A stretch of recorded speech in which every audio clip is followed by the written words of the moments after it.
ዝቅ ማለት ሁሌ ውርደት ይመስላችኋል? ባዶ ሆኖ መገኘት ሁሌ ማጣት ይመስላችኋል? ክርስቲያኖች በፍጹም አይደለም።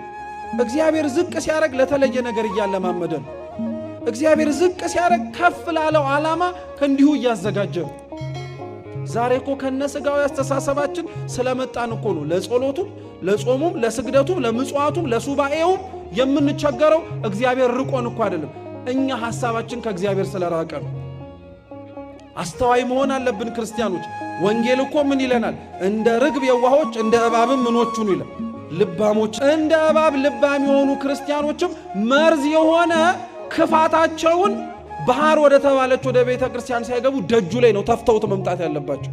አሁን እኮ ከነመርዛችን እየገባን እኮ ነው እየሞትን ያለው። ሕይወት የሚሰጠው ቤት እየገባ ሰው ሞቶ እንዴት ይወጣል? ከነመርዙ ካልገባ በቃ። አዎ መርዙን መጥፋት የማይፈልግ ሰው እኮ አለ። አንዳንዱ ብልጣብልጥነቱን፣ አስተዋይነቱን፣ አርቆ ሐሳቢነቱን፣ ዕውቀቱን፣ ዝናውን፣ ክብሩን ትቶ ቤተ ክርስቲያን መምጣት የማይፈልግ ሰው አለ። ለምን ትቶት ቢመጣ እዚህ ልናቅ እችላለሁ ብሎ ስላሰበ ማለት ነው።